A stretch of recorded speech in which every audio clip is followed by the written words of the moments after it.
Bom, deixa eu chamar aqui as minhas amigas Eliara e Raquel, que aí elas já entram comentando esse assunto. Boa noite, Eliara. Boa noite, Raquel. Deixa eu só falar um pouquinho aqui para vocês quem são a Raquel e a Eliara. A Raquel, eu peguei aqui uma biografia de vocês, tá? A Raquel é mestre e doutora em sociologia pela Universidade Federal do Paraná, foi pesquisadora visitante da Universidade da Califórnia, Los Angeles, é pesquisadora em estágio pós-doutoral, tá certo isso?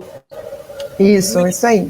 E no INCT-IDDC, interessada em temas como democracia digital, participação política e cybercultura. A Eliara Santana é jornalista, doutora em Linguística e Língua Portuguesa pela PUC de Minas, com especialização em análise do discurso. Ela atualmente desenvolve pesquisas sobre a desinfodemia no Brasil em interlocução com diferentes grupos de pesquisa. Então, enfim, um enorme currículo aqui das nossas duas pesquisadoras. E eu convidei-as para vir aqui falar sobre o livro das quais o livro que elas organizaram, né? Elas são organizadoras junto com o Leonardo Avitzer, desse livro aqui, ó, Eleições 2022 e a reconstrução da democracia no Brasil. Está saindo pela Autêntica, Leonardo Avitzer, Eliara Santana e Raquel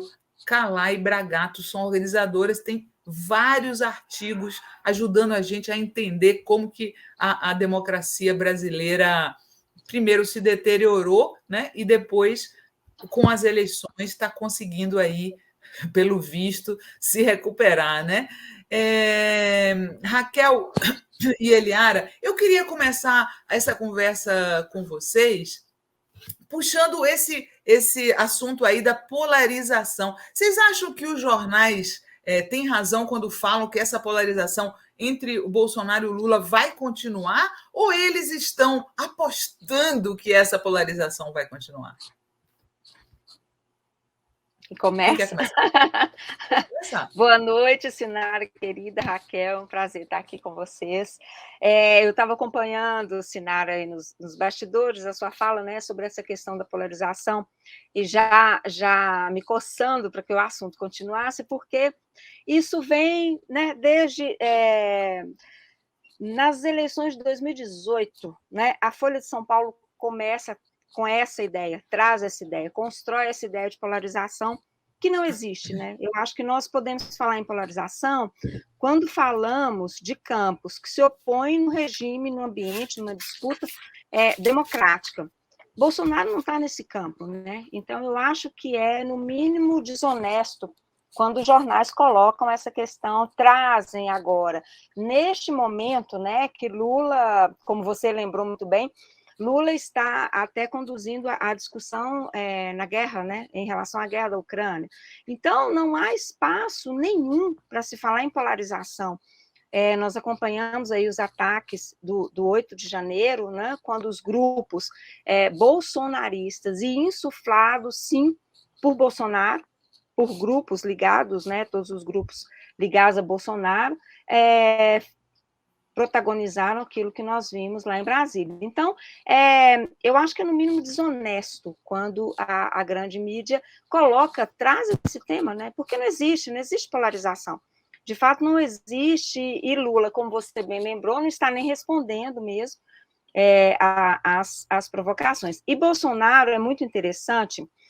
Bolsonaro ficou um tempo parado, né, nas redes sociais, depois que ele foi para os Estados Unidos, então ele se recolhe, e agora o movimento dele no Twitter é mostrar o que ele fez no governo, né? Então, ele está colocando várias fotos, várias ações, vários vídeos, e os atores ligados a ele, né, mais diretamente, como o Carlos Bolsonaro, a Michelle voltou a ter uma atuação muito destacada, né? Mas ela é uma candidata, então ela está com uma ação muito destacada, e aqueles que estão ao redor, tipo o Nicolas Ferreira, que está batendo intensamente, né, em vários atores, do campo progressista.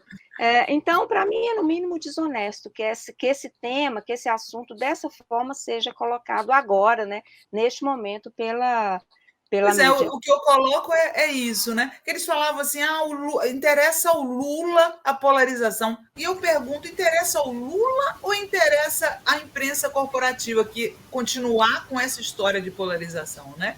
Porque, para mim, ao Lula não interessa nada essa polarização. Primeiro que ele ganhou a eleição e aí o Bolsonaro voltou a ser aquela pessoa que é um desqualificado, que ele sempre foi, né? Eu acho que essa é uma grande questão, Sinara. Primeiro, boa noite, né? Muito obrigada pelo convite, é um prazer estar aqui com vocês. Eu acho que a grande questão é realmente a quem interessa essa polarização. E certamente ela não interessa, como a Eliara colocou, ao campo democrático. E interessa muito à extrema-direita, essa direita bastante conservadora, autoritária, que esteve aí à frente do governo nos últimos tempos e que está disputando a sua sobrevivência. Eles precisam reforçar a polarização, precisam reforçar a divisão entre esses campos para que não haja uma aproximação também entre os cidadãos, entre os eleitores, não haja reconhecimento. Então, eu acho que essa questão da polarização é uma questão que não interessa a democracia, não interessa ao campo democrático. A gente, é claro que precisa reconhecer que a gente viveu uma situação bastante difícil, uma eleição que foi extremamente concorrida, né? E que isso tem consequências para a gente lidar nesse momento. E o campo democrático precisa abrir pontes de diálogo acima de tudo. E isso vai exatamente na contramão desse reforço do discurso, da polarização, porque a polarização ela estagna. Se você tem dois campos extremamente distintos que não conversam entre si, eles estão estagnados. E se o discurso também da polarização vem junto com o discurso que esses dois campos têm o mesmo peso, tamanhos equivalentes, coisa que em alguma medida o resultado das eleições nos mostrou, é mais difícil você sair da polarização, porque esses campos se sentem ambos com chance reais na disputa democrática.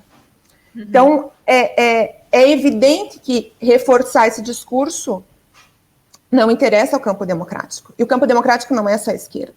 Não interessa ao campo democrático seja a esquerda, seja o centro, seja uma direita democrática que queira fazer uma disputa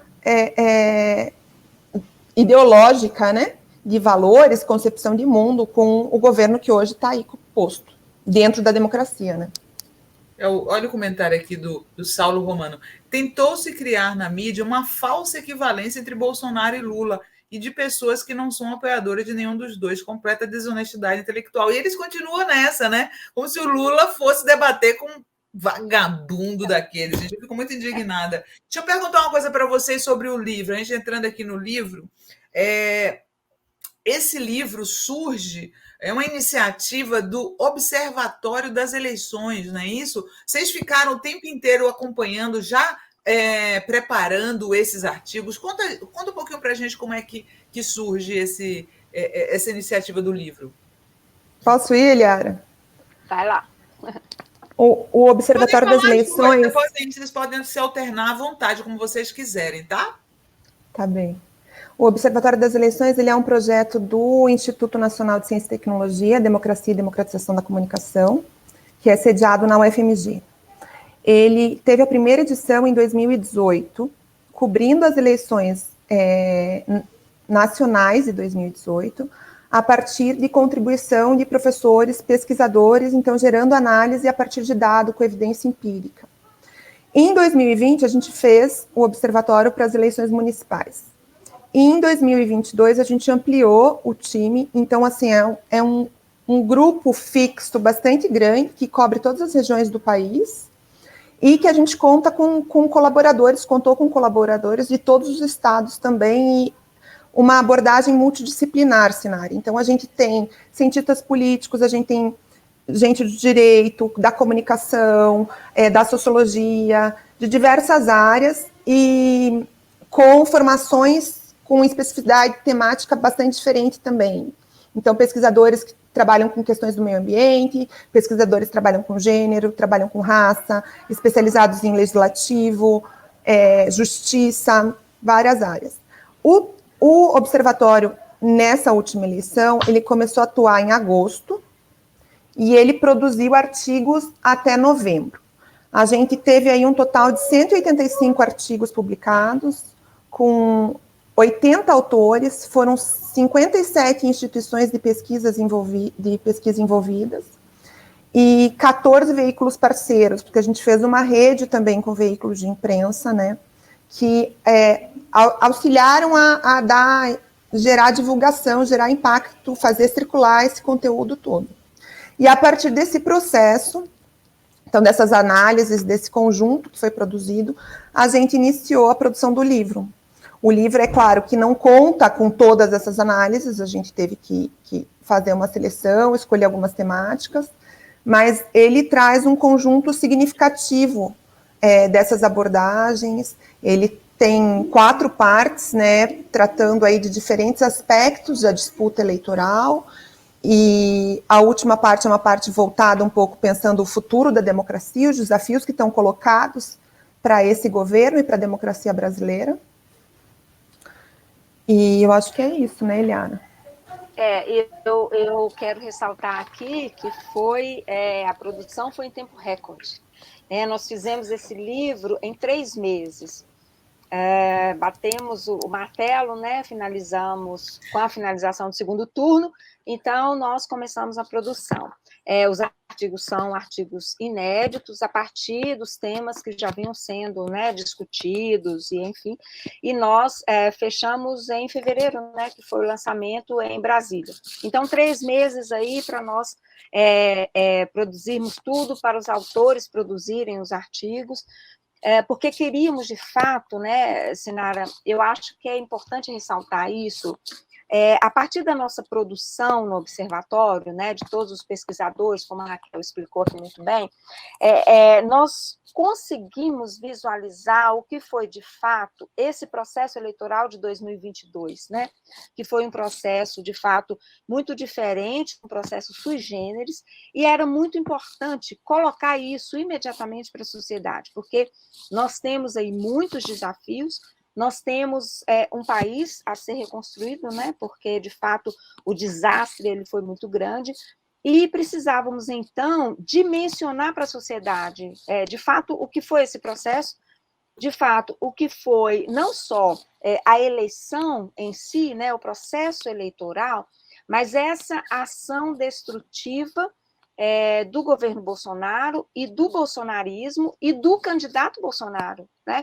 Porque foi uma ação destrutiva também do candidato, né? Então, nós tivemos aí muitos ataques à democracia, nós tivemos uma estruturação de um sistema de desinformação que foi absurdo, né? Que foi, de fato, que se consolidou muito, ataques intensos ao processo eleitoral, ao processo democrático. Então, era preciso, nós queríamos, havia o desejo, de fato, a partir dessa produção, a partir desse trabalho que foi riquíssimo, né, maravilhoso, de todos os pesquisadores, era preciso colocar isso para a sociedade, de uma forma que a sociedade pudesse, de fato, começar a compreender, né, entender o que foi esse processo. Então, esse foi um desafio ótimo, né?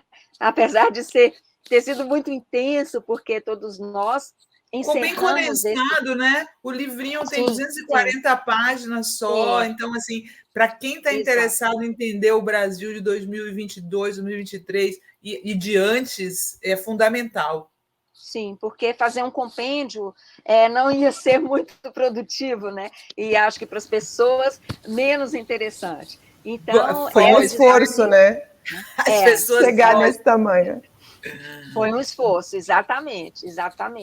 Foi também um desafio, porque foi uma produção intensa, como a Raquel mostrou, muitos artigos, uma discussão muito frutífera, e foi um desafio colocar, né, nesse tamanho reduzido, contemplando aí os grandes temas, né, nessa divisão de 4 partes. Então, de fato, foi um trabalho intenso.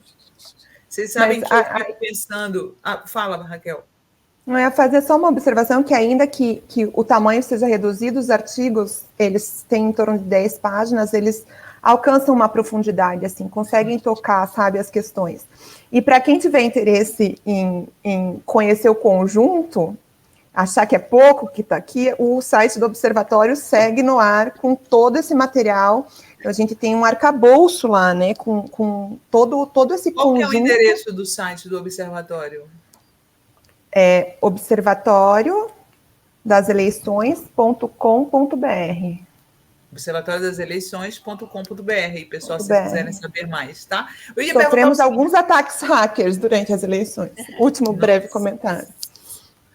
Deixa eu falar para vocês que a coisa que eu mais pensei depois desse processo todo, durante esse processo todo, é que e todo mundo que viveu aquela época da reconstrução, da volta da democracia pós-ditadura, jamais imaginava que a gente tivesse que reconstruir a democracia novamente, gente. Jamais imaginava, né? Então, assim, o que a gente vive hoje, o que a gente viveu em 2022, né? Com todos aqueles atores se reunindo em torno da candidatura do Lula, é muito parecido com o processo de transição de volta à democracia em 1985, vocês não acham?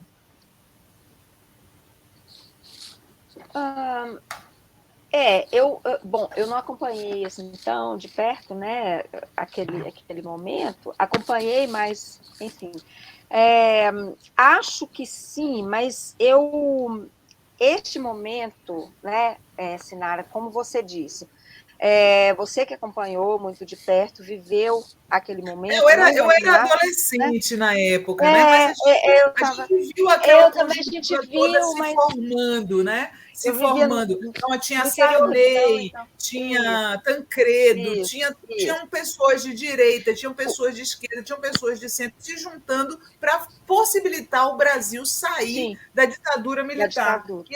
E de alguma forma eu vejo similaridades com esse momento que a gente viu no ano passado, tipo Alckmin sendo vice do Lula, uma coisa inimaginável. Né? Eu acho que o que nós vivemos, né, nesse processo de 2022, me parece mais intenso do que aquela saída, aquele momento, a transição, né, para o fim da ditadura. Por quê? Exatamente pelo que você falou. Nós havíamos reconquistado, né, um processo democrático, nós vivíamos numa democracia, enfim. Nós tivemos a experiência de governos progressistas, né? Nós tivemos a experiência de um Brasil que crescia, né? Com muitos problemas, claro, mas que crescia. E aí, esse período, esses 4 anos do bolsonarismo, do governo Bolsonaro, foram 4 anos, eu acho que desde o impeachment, né?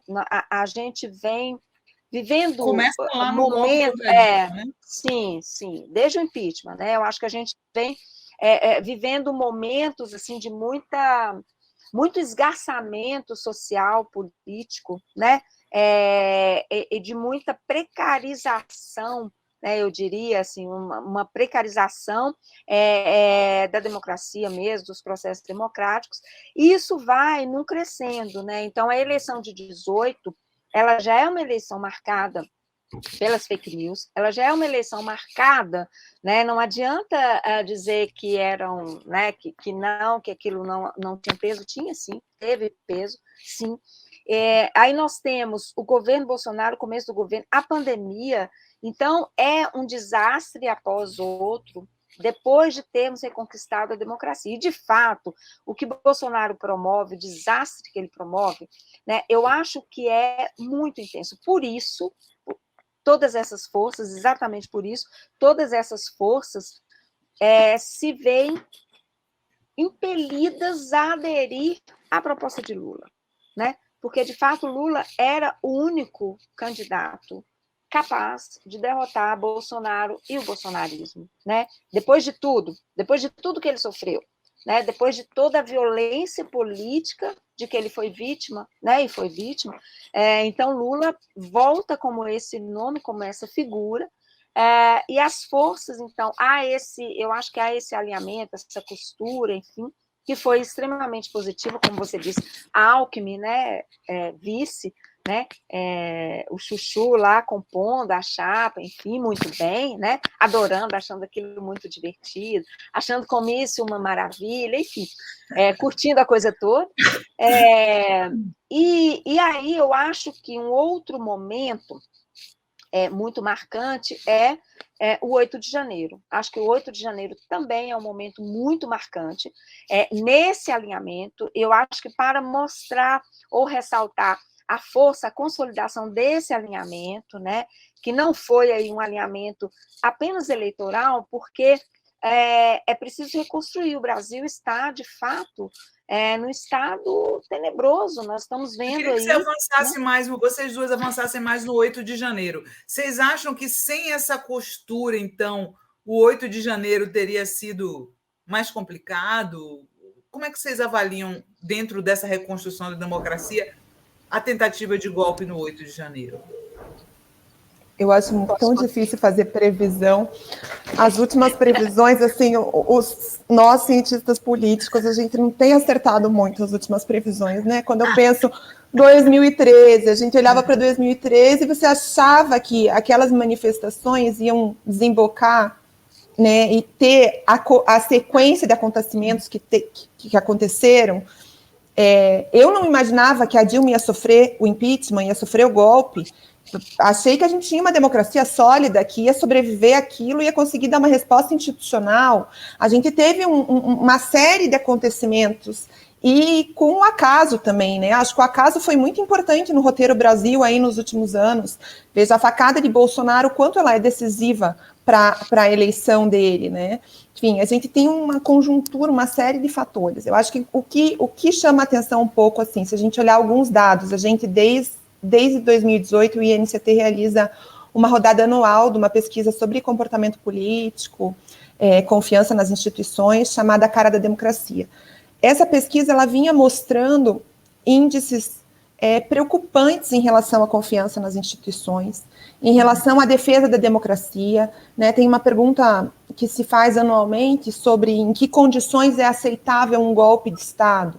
Em condições de muita corrupção, em condições de muita violência, e vinha crescendo a aceitação a esse rompimento democrático desde 2018. Em 2022, ano passado, então no ano eleitoral, veja, pela primeira vez, a gente tem resultados um pouco positivos em relação à onda que vinha se observando. Então, a gente passa a ter algum tipo de resposta,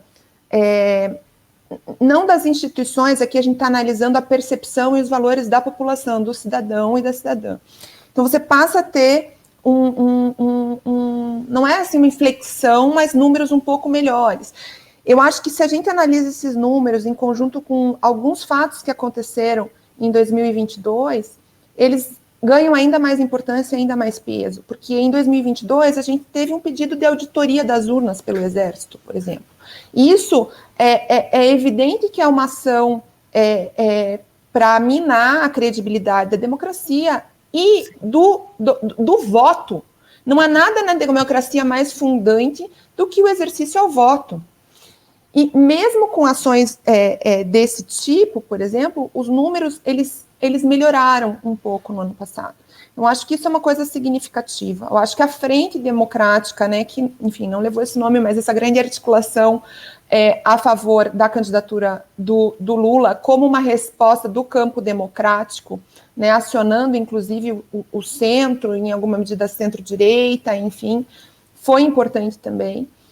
Acho que no 8 de janeiro você começou, né, Sinara, falando da cobertura midiática, o quanto a imprensa tradicional poderia estar auxiliando nessa polarização, mas ali, após as eleições, logo após as eleições, com a tomada das rodovias, aqueles atos antidemocráticos também, e mais forte ainda após o 8 de janeiro, vários veículos tradicionais e canais deram uma resposta muito num diapasão de defesa da democracia. Eu acho que isso foi muito importante. A pauta não foi contaminada, a agenda não foi contaminada pelas tentativas do campo antidemocrático. Então, como aquilo foi enquadrado, né, como a imprensa vários veículos descreveram o nome que foi dado aos atos antidemocráticos é vandalismo, isso não é manifestação política. Eu acho que ali a gente teve um momento, assim, uma orquestração pela democracia, porque se entendeu a gravidade daquele momento. Não dá para banalizar o que foi o 8 de janeiro, né? O livro ficou pronto, foi para impressão. Antes disso, alguns autores fizeram alguns pequenos comentários depois, na última rodada de edição, com notas de rodapé. Mas eu acho que o 8 de janeiro contou com uma resposta importante do conjunto da imprensa brasileira. Não todos os veículos, mas em sua maioria foi uma resposta contundente, né? E das instituições também. Acho que Lula agiu bem, as instituições responderam bem. Essa entrevista do Gilmar Mendes na Globo News, acho que ela foi muito reveladora também da gravidade da situação, né, do que a gente estava à frente. É uma situação muito dramática, de fato, ali, que poderia ter acontecido, ainda bem que não aconteceu. Eliara. Eu acho que, retomando e pegando o 8 de janeiro, eu acho que se não houvesse, de fato, se o que podemos chamar de uma aliança, né, pela democracia, digamos assim, que se consolidou no processo eleitoral, se não houvesse essa aliança, de fato, eu imagino, né, e aí eu vou arriscar um exercício aí de futurologia, ou enfim, eu imagino que o resultado com certeza seria outro, porque isso estava, essa tentativa de golpe, ela estava sendo articulada, né? Ela não é uma ação de vândalos enlouquecidos que não suportam a derrota de Bolsonaro, né? E eu acho que, como a Raquel colocou a questão da imprensa, eu acho que a imprensa imediatamente, ainda que alguns veículos tenham demorado, né, a dar nome, né, a dar o nome correto para o que ocorria, mas todos aderiram, né? Eu acho que o primeiro a aderir foi, eu estava acompanhando as duas coberturas, a primeira a aderir foi a CNN, né, a chamar de terrorismo. Então foi de fato bastante contundente, e depois, né, a Globo vem, as outras vêm também, nomeiam, chamam de vandalismo, de ato terrorista, mas o resultado, de fato, acho que teria sido outro. Por quê? Eu me lembro, quando o Bolsonaro anunciou que sairia, né, que já ia sair do Brasil, eu achei muito interessante, porque estávamos acompanhando ainda na editoria de desinformação e redes do Observatório, estávamos monitorando, né, esses atores.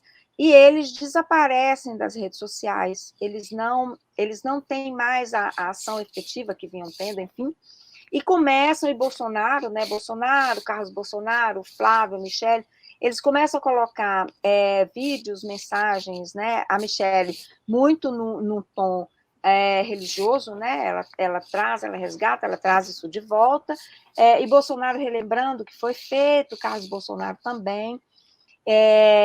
Eles não fazem menção, né, nenhum tipo de menção mais digamos, violenta ou mais contundente, eles não brigam, e Bolsonaro vai embora, né? Eu me lembro que eu fiz um comentário, um post, enfim, falando do significado dessa saída dele, né? Porque você constrói narrativamente, você constrói essas percepções. Ou seja, ele não tinha nada a ver com o que ia acontecer, ele estava fora do Brasil, ele não estava incitando nenhuma ação nas redes sociais, ele estava se retirando, né? Como derrotado que era, ele estava saindo. E aí, quando a gente vai analisar, avaliar, enfim, ver esse caminho narrativo nessa construção, aí a gente vê a festa da Selma, que estava sendo, né, a convocação para a festa da Selma. Isso vinha acontecendo há bastante tempo. Então, essas ações... A festa da Selma, explica direitinho aqui para as pessoas. Sim. A festa da Selma era a convocação para os atos, né, em Brasília. Então, a festa da Selma ia ocorrer nos vários grupos bolsonaristas, e as caravanas que estavam saindo dos vários estados iam para a festa da Selma em Brasília, né? Então, era um codinome para isso. Então, isso estava sendo usado. era uma presença forte, era uma ação forte, então, era algo articulado. Ninguém articula um movimento daquele tamanho só com loucos, né, aloprados, indignados, enfim, não se articula. E nós sabemos disso, né? Então, eu acho que o tamanho, a violência, a dimensão dos ataques, eu acho que tudo isso contribuiu para que a sociedade e aí a imprensa tradicional também se assustasse e né, pensasse, opa, não dá para a gente atenuar, não dá para a gente continuar assim, porque é de fato um cenário muito grave. Né? Eles não dá para ficar isentão, né? Não dá para ficar isentão. Dizendo que a manifestação, etc. e tal, por isso a resposta rápida, né? Porque eles estavam lá fora, eles estavam articulando, de fato, né? Como continuam a articular. Eles não estão desarticulados, né? Você mencionou aí também mais cedo a questão da Zambelli, né? A Zambelli está com muito medo, ela está sozinha, ela está abandonada, e ela é um pouco, digamos assim, vou procurar uma palavra aqui menos, ela é um pouco limitada nas ações, né? Para pensar, para elaborar as ações, então ela faz muita bobagem, né? E ela está muito acuada, ela de fato está acuada porque ela ficou sozinha, e isso vai cair no colo dela, né? As negociações todas com o Delgatti, enfim. Então, eu acho, voltando ao 8 de janeiro, eu acho que sim, o resultado poderia ter sido muito pior. Eu acho que houve não só uma reação pronta, efetiva, assertiva do governo federal, que tinha tomado posse há uma semana, e aí eu acho muito interessante, sabe, colocar isso, porque no dia 1º, na posse, não houve nada. A posse foi maravilhosa, foi um espetáculo de cidadania tranquilíssima. Né? A gente rodava as ruas de Brasília, não houve nada, foi um espetáculo de fato, né? De democracia, de civilidade, de cidadania, enfim. Uma semana depois ocorre, né, aquilo lá, e um detalhe interessante, né, complementando isso que a Raquel coloca, nas semanas seguintes, a mídia, né, e sobretudo a Rede Globo, se esmerou em mostrar as imagens, né? Ou seja, essa construção simbólica ela é fundamental, porque se você dimensiona a violência, se você marca, né? E eu me lembro, assim, ficou muito... eu achei muito interessante, porque aquela cena do rapaz derrubando o relógio, aquele relógio centenário, aquela cena apareceu muitas vezes. Por quê? Ela dimensiona, né? Quando você mostra a gratuidade dos ataques, você dimensiona o grau de violência, simbolicamente. E isso eu acho que é fundamental quando a gente pensa numa construção narrativa até para o futuro. Né? Como Sim, que desmonta a narrativa deles que nós fazemos só protestos pacíficos, nós somos pessoas de bem, né? Nós somos cidadãos de bem. A esquerda é que faz baderna, no entanto, caiu a máscara deles, tanto que até agora, né? Hoje mesmo eu vi a Carla Zambelli falando que eram infiltrados de esquerda fazendo isso, né? Até agora eles ficam insistindo nisso. Deixa eu ler aqui alguns comentários que eu quero passar para outro assunto com vocês. Olha só.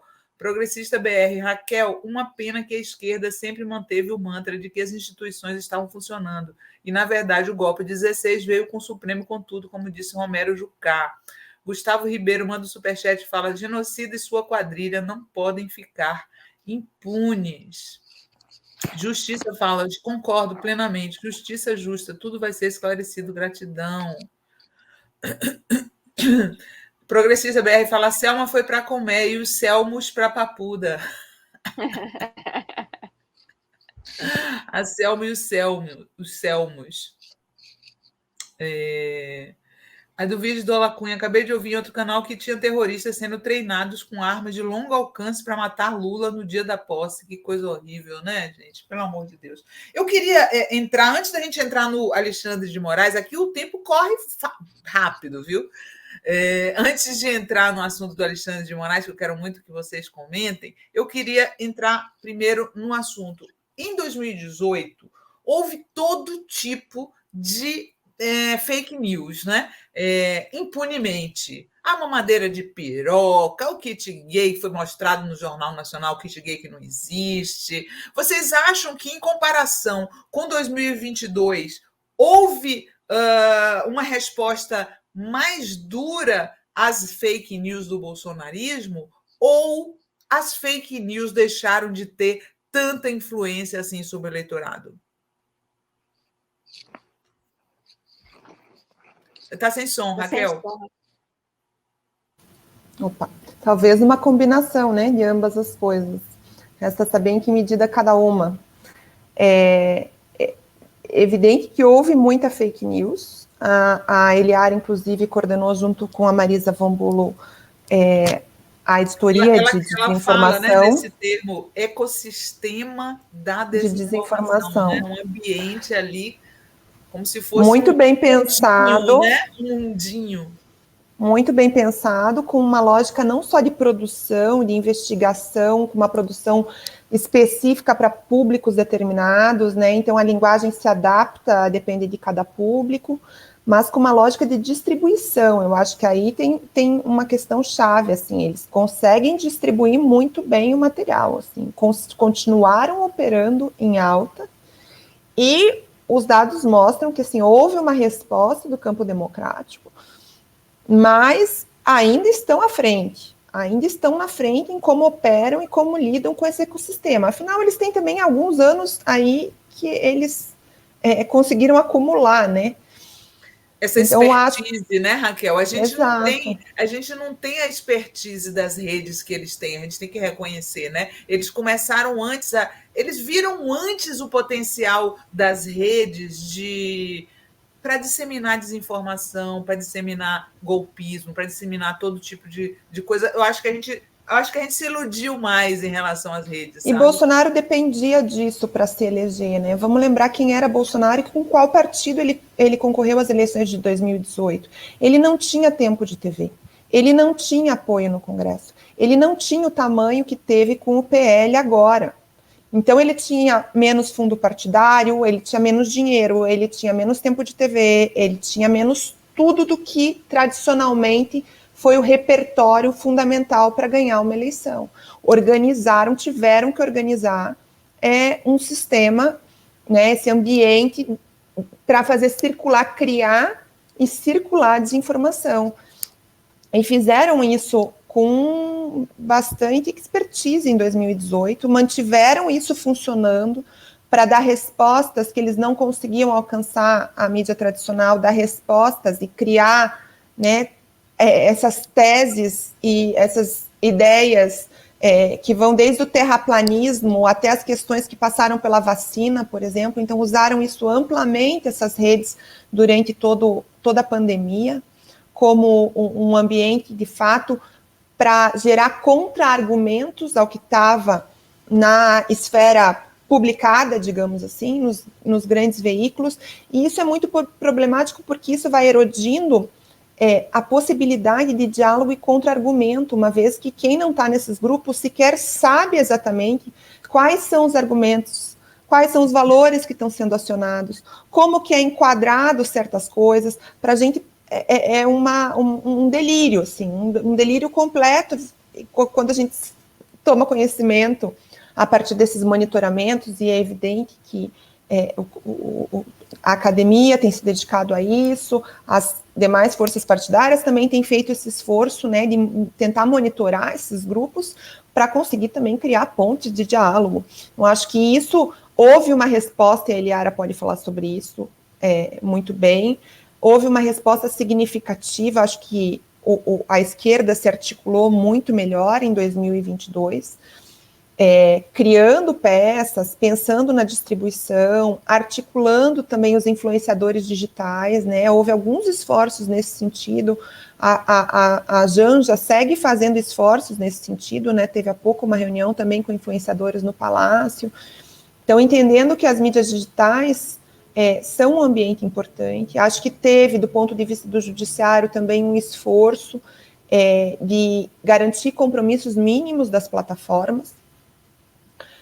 Mas essa é uma questão que talvez seja das mais urgentes se enfrentar. Teve agora esses dias a conferência da Unesco, né, se encerrou ontem, a conferência da Unesco para discutir justamente a regulamentação das plataformas. Esse é um desafio que se coloca não só para o Brasil, para a nossa democracia, é um desafio mundial, né, essas gigantes dessas corporações por onde circulam todos esses conteúdos nas mídias digitais, que são operadas por grandes companhias, muitas vezes sem escritório no Brasil, sem compromisso com a democracia nos países, né, nos estados-nação onde estão.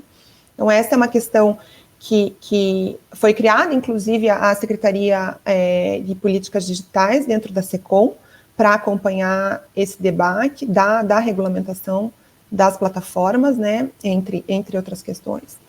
Então, acho que a gente teve respostas, e junto a população também vem se preparando em alguma medida para as fake news, né? Eu acho que a gente precisa caminhar também com uma alfabetização para as mídias digitais, né? Para checagem, a gente teve um crescimento muito grande das agências de checagem, com muita rapidez você conseguia verificar se aquilo era falso ou verdadeiro. Então, eu acho que a gente teve alguns avanços. O problema é que a velocidade dessa desinformação que corre é muito grande, né? Então, a gente precisa trabalhar respostas institucionais, respostas de alfabetização digital, respostas de regulação, junto com uma discussão mesmo, uma defesa da política, da democracia e da política, da prática política, porque tem muita antipolítica em todos esses movimentos, né? A gente veio falando desde 2013, é um sentimento de antipolítica que vai crescendo e corroendo, erodindo a democracia. Então, uma falta de fé na possibilidade de resolver conjuntamente, publicamente, abertamente, os dilemas que se colocam e as diferenças, porque as diferenças existem, não se trata de escamotear, mas de como responder a isso. Não tem outro caminho senão pela política. Fora da política é barbárie. Eles falam, não tenho político de estimação. Eu tenho político de estimação. Tem muito político que eu respeito. Que sabe, que gosto, pessoalmente gosto, né? Porque Natália Bonavides, minha política de estimação, Fábio Dino, meu político de estimação, João Iris, político de estimação. Qual que é o problema da gente ter político de estimação, né, Eliara? Exato. Eu acho que essa questão desse ecossistema de desinformação e de como isso se articulou, né, eu acho que a partir de 2018, né, coloca uma questão fundamental, que é a gente pensar a comunicação de uma forma ampla mesmo, né, e não só em momentos eleitorais. A comunicação, ela não pode ser entendida como perfumaria. E eu acho, infelizmente, que uma parte da esquerda ainda enxerga a comunicação nesse âmbito. A extrema-direita, não. A extrema-direita sabe, né? Sabe como usar para além das redes sociais, das mídias digitais. Por quê? Por exemplo, se nós pensarmos na articulação com as rádios, né? E na potência disso para o interior, né? Pensando aí o tamanho do Brasil, isso foi utilizado. A extrema-direita utilizou, ou seja, o kit gay, a mamadeira de piroca, lá em 2018, esse discurso não é efetivo apenas pelas redes sociais, mas também por um trabalho nos programas de rádio, no púlpito da igreja, na interface disso, que circula. E aí vai só potencializando e vai se consolidando. Então, nós chegamos ao governo, né, o governo Bolsonaro, que vai investindo aí no gabinete do ódio, vai investindo de fato, né, nisso que a Raquel coloca muito bem, na questão da disseminação, eles são preciosos nisso, fazem um trabalho precioso, mas também um trabalho de produção, né? A gente não pode esquecer, quando a gente pensa em desinformação, o que eu gosto de falar é nesse tripé que você tem. A produção do conteúdo, ela é importantíssima, porque você não cria narrativa aleatória, né? Isso é importante. Então, a produção de conteúdo, esse conteúdo é transformado num produto midiático e esse produto é disseminado. né? E isso é um trabalho muito fino, muito bem construído e em interface com esses outros sistemas. Sim, Então, Eliara, eu observei que eles sempre partem de uma premissa que é meio verdadeira para eles construírem exato, uma coisa exato, super falsa, né? É exato. incrível isso. Exatamente. Então, não é uma mentira. Ótimo, Sinara, isso. É Eu isso chamo mesmo, de não é uma mentira. Nelson Rubismo. Eles não É, inventam, eles aumentam, mas não inventam. exatamente. Né? Então, Eles eles partem de uma coisinha pequena e que existe, transformam numa coisa exato. gigante, mentirosa. E dão um novo significado, constroem um novo significado para Isso. aquilo, potencializam esse novo significado, né? Se nós pensarmos, por exemplo, a questão com as igrejas, Lula vai fechar igrejas, isso vai tomando um corpo que é impressionante, de fato. E aí toma o lugar de debates que são necessários e que não ocorreram, né, durante o processo eleitoral. Isso é só um exemplo, mas nós temos aí vários. O kit gay é um exemplo disso que você coloca, né? Dessa ressignificação, porque era um material que existia, um material contra homofobia. Ele foi trabalhado, muito bem trabalhado pela Damares, né? A Damares começa esse discurso do kit gay, e isso toma uma dimensão muito grande, de fato, e ainda hoje continua, né? Ainda hoje continua. O kit gay está aí. Ele volta, ele existe. Nicolas Ferreira vira e mexe, traz a história do kit gay, enfim. Então, isso continua, né? E aí eu acho que para a gente pensar a comunicação, porque a regulamentação das plataformas, como a Raquel colocou, é essencial, é um debate que precisa ocorrer, mas a gente precisa pensar também na realidade dos desertos de notícias, na realidade da articulação com o rádio. Então, acho que há muitas questões aí no âmbito da comunicação para nós pensarmos, né? E para nós trazermos a questão da educação para a mídia, né? Que ela é essencial, ela é para ontem, né? Ela é para ontem, é preciso colocar, ela precisa ser tomada, colocada, trazida como política pública, de fato, né? Para que a gente possa pensar aí em formas de enfrentamento, porque esse ecossistema, ele permanece,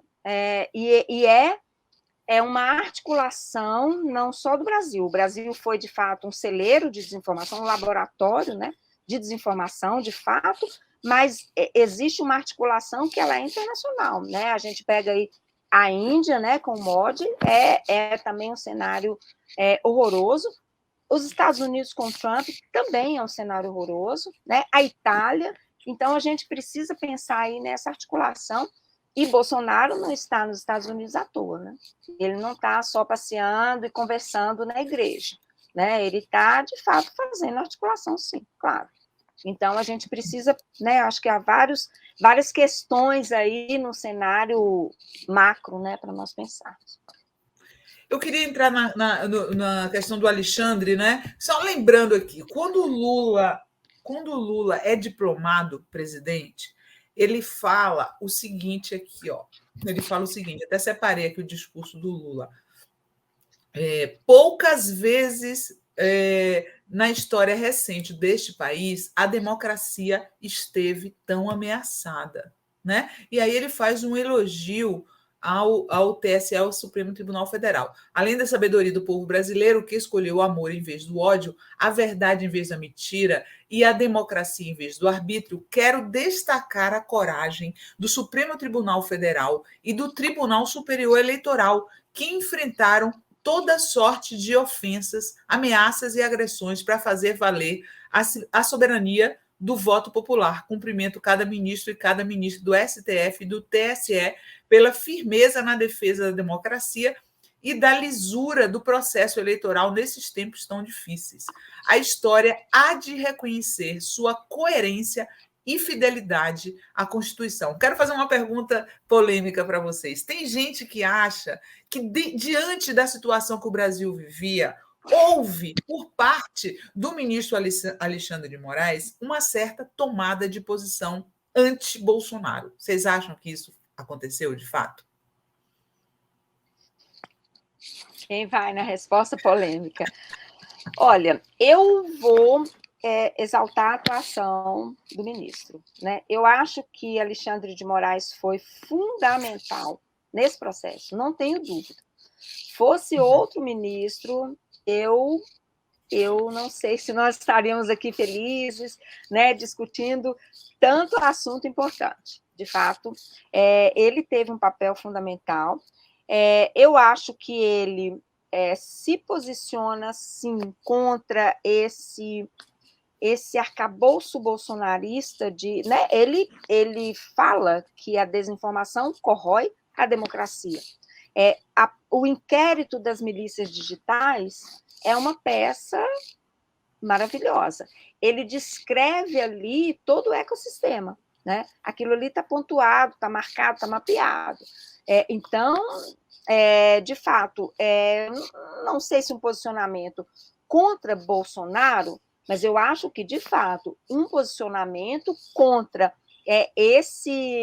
tudo isso de mais nefasto que o bolsonarismo, como movimento, trouxe, né, para o Brasil. E, de fato, essa questão da corrupção... Jogo sujo não valia, né? Eu acho que ele deixou bem claro. Pode ganhar quem quiser, mas sem jogo sujo, né? Isso, e como quem fazia o jogo sujo era o bolsonarismo. Abertamente, claramente, e todos os meios e todos os órgãos, enfim, todos os grupos que o apoiavam, né, participavam desse jogo sujo. Quando ele, por exemplo, obriga, né, e faz a intervenção em relação contra a Jovem Pan, enfim, era necessário, não é liberdade de expressão, espalhar mentiras em relação às urnas eletrônicas, mentiras em relação aos processos democráticos, né? Discurso de ódio não é liberdade de expressão, não pode ser, e não podemos tolerar numa sociedade democrática em nome, né, de um suposto conceito de liberdade de expressão. Não, de fato não era. Você discorda frontalmente das falas do Glenn Greenwald, né? Que o Glenn entrou numa de dizer que era censura, que o Brasil está virando uma ditadura. Discordo.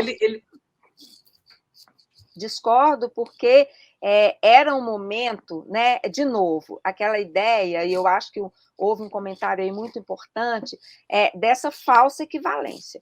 Nós não estávamos lidando com um opositor, nós estávamos lidando com um agrupamento dos mais nefastos e que utilizaram, inclusive, o que aconteceu no dia da eleição no Nordeste, a ação da PRF no Nordeste, né, em vários estados ali no dia da eleição, é um absurdo, né? O que se fez em relação ao Bolsa Família é um absurdo.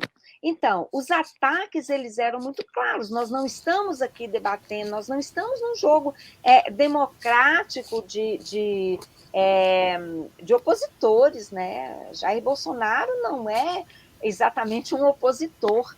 Então, eu acho que é, no mínimo, ingênuo, né? Ou no mínimo, uma adaptação ingênua de um sistema, né? Talvez ali um sistema padrão norte-americano para o que nós estávamos vivendo, né? De fato, não é. Depois teremos críticas à atuação do STF, sim. Teremos críticas à atuação do ministro, né, Alexandre de Moraes, sim, teremos.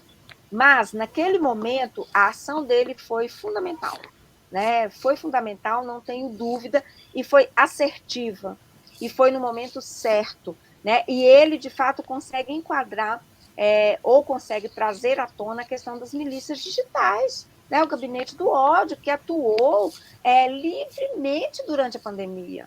O que se fez, né, as peças que foram produzidas pela SECOM, por exemplo, durante a pandemia, divulgando pesquisa inexistente para justificar medicamentos contra verme. Então, né, não era uma situação, de fato, uma situação corriqueira, né? Não era uma disputa normal.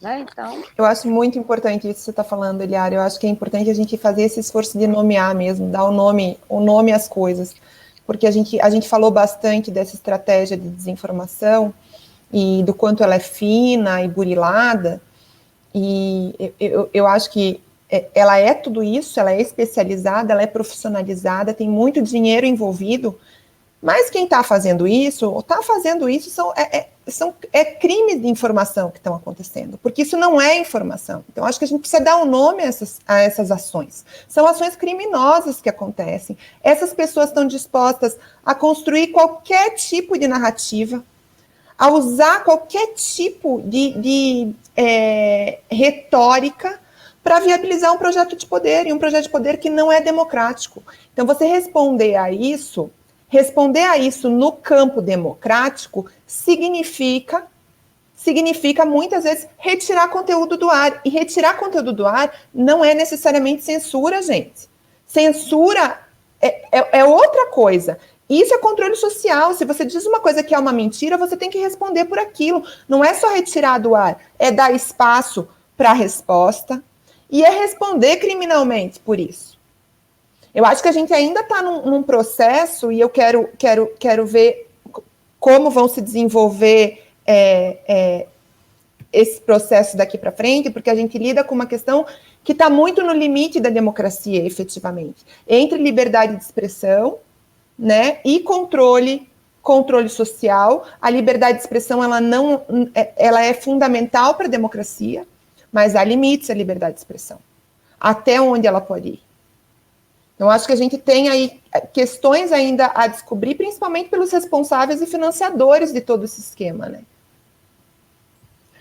E eu queria só pontuar, porque teve um comentário que falou muito bem do Supremo, e eu concordo com a análise da Eliara, acho que o Supremo foi fundamental, especialmente a atuação do Alexandre de Moraes, mas o Supremo, ele também não é esse órgão monolítico de defesa absoluta de princípios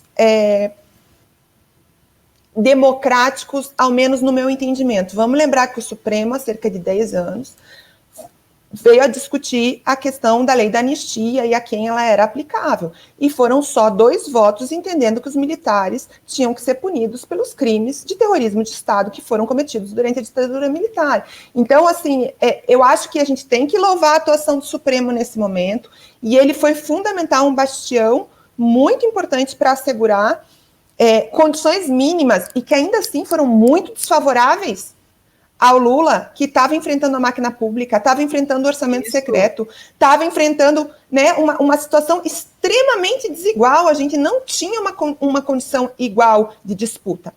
Ainda assim, o Supremo foi quem conseguiu dar algumas garantias mínimas, teve uma atuação importante aí, né, uma instituição que funcionou.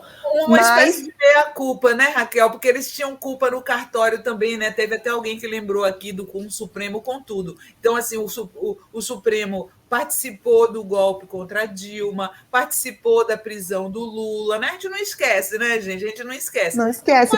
Uma espécie de reparação que eles fizeram dos seus próprios erros, né, Raquel? E que eles tinham que fazer pela leniência da PGR, né? Vamos lembrar do Procurador-Geral da República, onde ele estava, o que ele fez. Não atuou em nada. Era esperado, mas não há vazio. Então, o Supremo, em alguns momentos, precisava atuar, porque não há vazio de poder, né, também. Exatamente. Olha só, a gente já está chegando aqui no final e ainda faltam as dicas, tá, gente? As meninas trouxeram dicas para vocês. Eu queria fazer uma última pergunta sobre o livro. Coloca a capa do livro do Gui para as pessoas que chegaram depois verem o livro que a gente está falando, Eleições 2022 e Reconstrução da Democracia no Brasil, organizadores Leonardo Avritzer, Eliara Santana e Raquel Calai Bragato, que estão aqui com a gente, tá? Então, assim, um dos pontos que o livro toca é sobre o desafio da governabilidade que o Lula vai enfrentar. Eu queria que vocês falassem um pouquinho sobre isso. Essa aliança que foi construída durante a eleição, ela não pode permanecer durante o governo Lula. E, além de tudo, tem a oposição midiática também que não dá trégua, né? Eles, de certa maneira, usaram o Lula para tirar o Bolsonaro, mas desde o momento em que o Lula ganhou, que a mídia corporativa está batendo no Lula o tempo inteiro, né? Então, assim, eu queria que vocês falassem um pouquinho sobre essa questão da governabilidade. Vamos começar com a Raquel para inverter, né? Eu acho que o livro traz alguns artigos, já que a gente está chegando ao final, retomar aqui um pouco do que tem no livro também, contar para quem está nos assistindo. Tem alguns artigos que vão tratar desse conjunto aí da governabilidade daqui para frente, né? Tem dois artigos do Ranulfo, num deles ele fala muito sobre a questão do legislativo, e ele traz os dados que quem acompanha o noticiário, enfim, já está ciente, né? A direita cresceu e a extrema-direita cresceu dentro do parlamento nessa eleição. Então, acho que isso coloca um desafio bastante grande para o governo do presidente Lula, que é como trabalhar com o centro e conquistar uma direita democrática. Quer dizer, o esforço eleitoral ele não se esgota na eleição dele, eu acho que isso se reatualiza agora, e ao mesmo tempo, como desmontar também o orçamento secreto sem perder capacidade de articulação. Eu acho que esse é um grande desafio que tá posto no campo do legislativo. A gente tem um capítulo, que é um capítulo, eu acho, de um tema que foi muito relevante durante as eleições, a questão climática. Eu acho que isso tá colocado. Nessas eleições, esse tema, embora seja um tema premente já há bastante tempo, nessas eleições ele apareceu como nunca. Ainda não é um tema que talvez mobilize eleitores, mas é uma agenda que se colocou, ganhou importância. O Lula, antes mesmo de assumir, de tomar posse, né, já estava cumprindo a agenda internacional em relação às questões do clima. Então, acho que isso é uma questão que está colocada e que o Brasil tem uma condição de liderança pela participação também da Marina, né, que está tendo uma atuação agora como ministra e tem uma atuação histórica fundamental, e pela própria Amazônia, né, a condição do Brasil com a Amazônia, Cerrado, toda a nossa biodiversidade, então isso nos coloca numa posição muito distinta. Eu acho que essa é uma grande temática. E tem a questão aí que talvez seja a mais difícil de responder sobre o futuro do bolsonarismo, né? Isso a gente está vendo se desenhar à nossa frente, em tempo real, e a cada semana é um capítulo novo desse roteiro, mas acho que houve um revés e um isolamento que foi significativo nesse primeiro mês. Acho que o 8 de janeiro foi muito ruim para eles, para o bolsonarismo. Não sei ainda o quanto isso desarticula e como os próprios eleitores leem isso. Algumas pesquisas já saíram, né, mostrando que tem alguma perda na visão, na leitura desses atos, né? Então, condenação por parte dos próprios eleitores de Bolsonaro, uma não identificação, um não reconhecimento.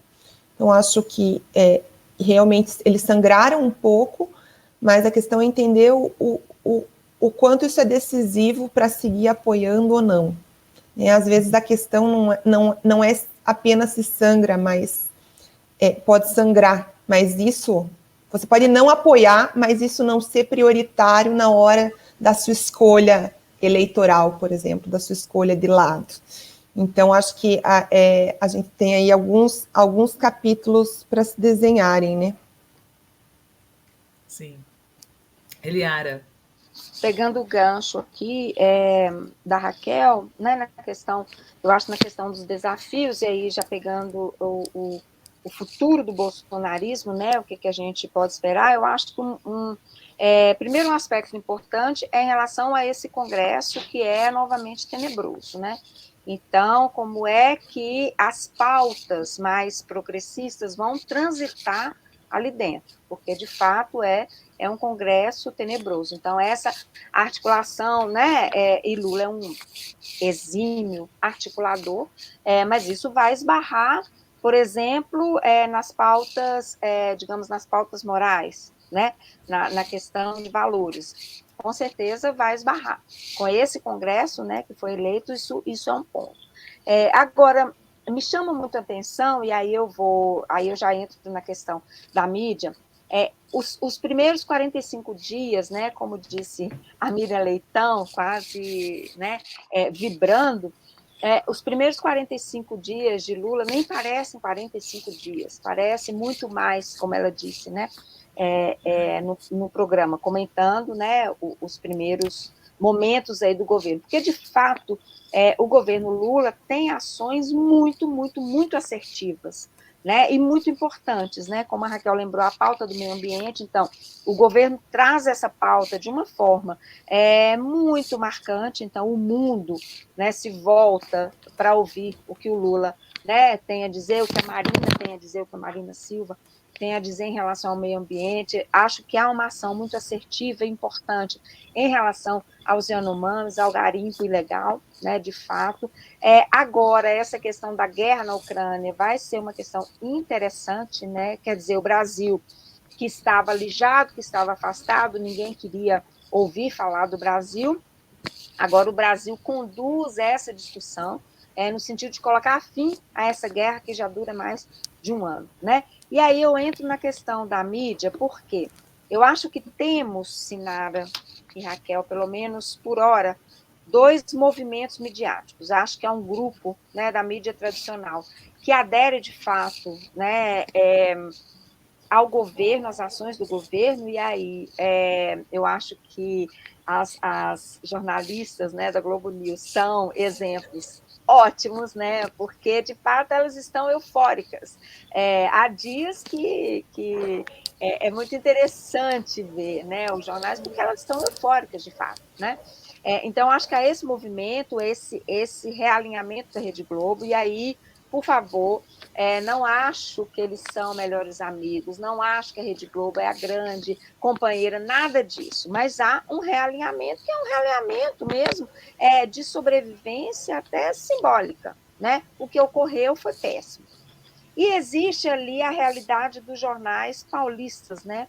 Existe ali a Folha de São Paulo, que de fato está no movimento, no alinhamento à direita, bastante problemático. Então, a Folha está trazendo pautas e remoendo pautas e batendo em questões, né, de fato que não se sustentam, e aí o Estadão vai na mesma onda, e existem as outras que ficam ali transitando, né, Band, SBT, mas que vão migrar mais ou menos agora. A Record é preciso ver, né, acompanhar o movimento da Record, como é que a Record vai, né, vai se posicionar, enfim, mas eu acho que são movimentos interessantes para a gente observar, né? Como é que vão, como é que vai, como é que eles vão caminhar de fato, né? Como é que isso vai se dar e vai se desenrolar. Mas eu acho que a assertividade dos primeiros dias, ou dos primeiros 45 dias do governo Lula, é de fato algo irrefutável, né? É uma ação pronta, uma ação assertiva, uma ação o cara trabalha o tempo todo, né, Eliara? O tempo todo.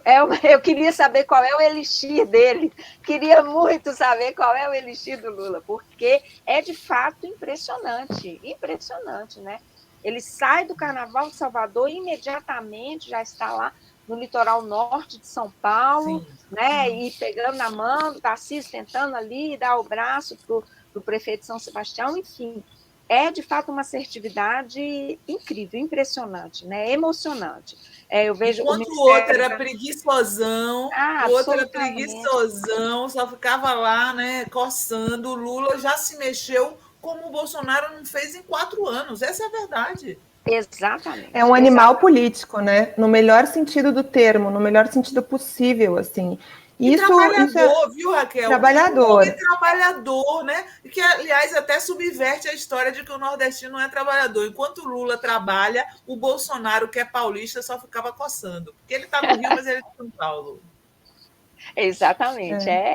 De fato, um animal político, trabalhador, articulador maravilhoso, né? O Zelensky já convidou o Lula para ir à Ucrânia. Quer dizer, Putin e Zelensky já ouvem Lula. Então, de fato um fenômeno, né? É a volta do craque, né? Que sorte a nossa de tê-lo, né? de tê-lo conosco aí depois disso tudo. Que sorte. Eu acho que isso é uma diferença muito radical, né? A gente vive um tempo muito diferente dos últimos anos. Se não fosse o Lula, a gente estava no sal, gente. O Bolsonaro teria ganhado de qualquer outro. Essa é a verdade. Teria. Sim. Teria, de fato, teria. Eu não consigo ainda fazer esse exercício de imaginar o que seria a reeleição de Bolsonaro. Porque eu acho que nós estaríamos, assim, no cenário... Não precisamos fazer, Eliara. Não precisamos fazer. Vamos tirar isso daqui, ó. Que bom que temos Lula e acho que a estabilidade política dele vai ser fundamental para, voltando à pergunta da Sinara, para garantir a governabilidade. Ele vai ter que fazer muita política, que é o que ele faz melhor, fazer muita articulação, né? Ter o Alckmin como vice é uma indicação que vai ter que conversar da esquerda à direita, vai ter que conversar, se for democrata, vai ter que conversar, e porque é fundamental você começar a trabalhar esse tecido que foi tão esgarçado, você tem que conseguir construir pontes, assim, já implodiram tudo que podiam implodir. Com quem tem um olhar comprometido minimamente com a democracia, tem que conversar, vai ter que conversar. Ainda que os valores em relação à justiça social, em relação à igualdade, eles possam divergir, a gente vai ter que conversar no mínimo denominador comum. Para defender a democracia, porque não está garantida, né? Não está garantida. A gente ganhou as eleições, a gente quase não levou. Isso tudo tem 3 meses. Se, por exemplo, o Trump voltar ao poder, nossa situação fica pior, né? Fica pior. Ruim. Fica ruim. Então, tem fatores aí que a gente realmente precisa costurar muita coisa ainda, né? Deixa eu só ler aqui uns comentários para vocês. A Ivone F. fala, só para refrescar a memória, quando o Bozo ganhou a primeira fala de seu filhote, basta um soldado e um cabo, né? Para fechar o STF. Eles já chegaram atacando o STF. Progressista BR, Xandão matou os planos infalíveis do Cebolinha. Maria José Rosa Teixeira, concordo com a Eliara sobre Alexandre de Moraes, me lembro de Rosa Weber, presidindo o TSE em 2018, dizendo que as eleições transcorreram na maior tranquilidade, enquanto as fake news rolavam soltas. Foi mesmo um absurdo isso. Áurea Vidal, o ministro Alexandre de Moraes não foi bonzinho nem malzinho, trabalhou com as leis, a justiça e a Constituição, não dá para ninguém. Progressista BR está falando que o Glenn é o Marco Aurélio Melo do jornalismo, ele tem necessidade de ser do contra. Eu não acho que seja isso. O Glenn ele leva ao pé da letra a história da primeira emenda dos Estados Unidos, só que aqui não são os Estados Unidos, não. Aqui a gente não tem uma democracia de 300 anos de história, não. Aqui é diferente. Lá, quando teve o Capitólio, as Forças Armadas agiram imediatamente para não haver golpe. Aqui, infelizmente, a gente não pode dizer o mesmo, né, meninas? Não pode dizer o mesmo que os americanos, que as Forças Armadas de lá foram contra um golpe. Eles gostam de dar golpe no país dos outros. Lá não, eles pararam. Eduviges Dola Cunha, Xandão agora está recolhido, finalizando os processos, vai agir em seguida? Qual a posição do STF frente a todas as fake news que rolam nas redes sociais? Aí a gente não sabe, né? Gel Tupinambá, a verdade para mim não se trata de expertise da extrema-direita nas redes sociais, e sim dos fascistas, donos e dos infiltrados, favorecendo nos pontos estratégicos que supervisionam e fiscalizam. Eu acho que tem expertise, sim. A gente não pode nunca subestimar o inimigo. Eu acho que a gente exatamente subestimou.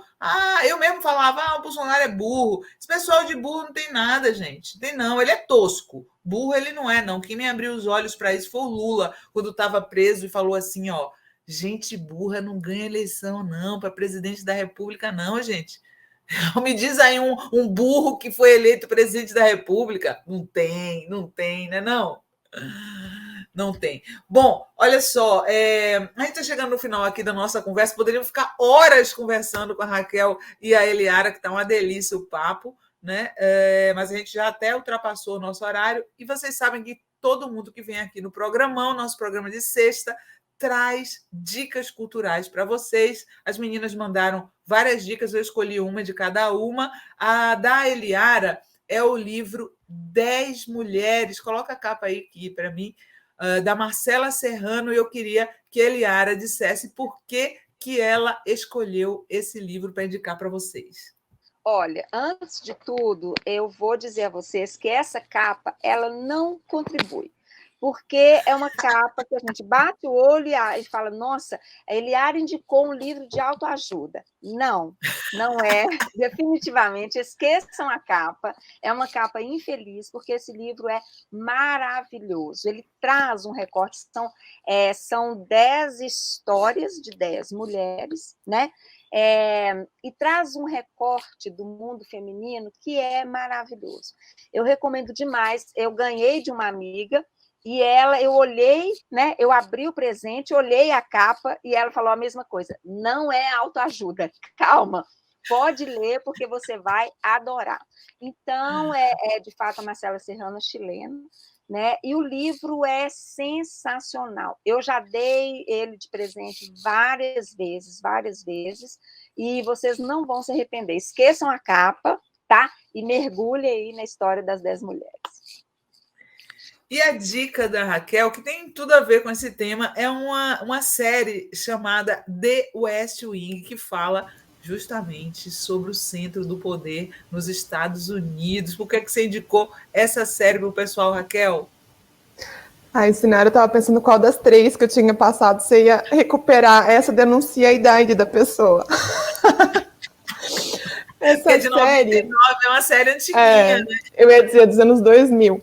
É claro que eu já vi várias outras séries sobre política, eu adoro as séries sobre política, mas essa série eu acho que é uma série que, ao contrário de House of Cards, que também se passa, né, nos Estados Unidos com um presidente democrata, House of Cards tem todo aquele cinismo e ele é um pouco antipolítica. Essa série é uma série que o Martin Sheen, ele faz o presidente dos Estados Unidos e ela acompanha o mandato dele de dentro do Salão Oval. Então, é muito sobre narrativa, muito sobre como entender e como se posicionar, tem muito a ver com comunicação, também sou jornalista de formação. E ele acompanha, então, o chefe de gabinete, a porta-voz, essas figuras que estão ali no entorno muito próximo do presidente, mais diferente de House of Cards, ela é uma série de um democrata com uma perspectiva pró-política. Então, a perspectiva de que é pela política que há salvação, não é por outro caminho. Então, e tem alguns insights que, como cientista política, eu também me pegaram em vários momentos. Tem uma passagem que eu vou citar bem rapidinho, que eu acho que ali foi uma aula assim, de pesquisa científica, tanto quanto é possível imaginar num programa de entretenimento. Mas tem um episódio acontecendo nos Estados Unidos, estão queimando bandeiras americanas e todo mundo começa a dizer que ele tem que se posicionar sobre isso, que ele precisa se posicionar e precisa colocar sua posição. E fica um debate a respeito disso, se ele se posiciona ou não se posiciona, até que chega um momento que eles contatam um instituto de pesquisa, vários já estavam dizendo que era importante, que a população era contra, 90% é contra queimar a bandeira, até que chega essa cientista política e diz, olha, 90% é contra, mas isso não é prioridade para ninguém. Isso não vai decidir o voto de ninguém. Então, você não precisa falar sobre isso. Você não precisa se pronunciar e fazer disso uma bandeira. Vai falar de educação, que isso mobiliza mais. Vai falar de saúde, que isso mobiliza mais. Uhum. Então, é uma série que tem essa perspectiva aí. Um pouco antiguinha, às vezes não é fácil de achar, mas vale a pena. Bom, olha que engraçado, Eliara. A Eli Burel falou aqui, a capa é linda, adoro borboletas. Bom. Então, ótimo, porque, de fato, quando eu vi, falei, meu Deus, isso é autoajuda. Aí minha amiga, não, olha o preconceito, né? Não mergulho. Então, ela vai adorar. Alta ajuda. Alta ajuda. Eliara e Raquel, muito obrigada pela presença de vocês aqui no programa. Bota aí na saideira, mais uma vez, o livro que elas organizaram. Está saindo pela Autêntica, editora que também publica alguns quadrinhos maravilhosos. Eu estou sempre aqui indicando os quadrinhos da Autêntica, pelo selo Nemo. Eleições 2022 e a reconstrução da democracia no Brasil. Recomendamos muito. Muito obrigada, Eliara. Muito obrigada, Raquel. Boa noite, bom final de semana para vocês. Obrigada a você, Sinara. Foi um prazer. Igualmente. Obrigada, Sinara. Foi uma delícia. Foi ótimo. Gente. Adorei também. O pessoal aqui amou. A Veranice Ferreira está falando. Ótimo programa. Ótimo. O pessoal adorou. Viu? Obrigada, gente. Tchau. Tchau. Beijo.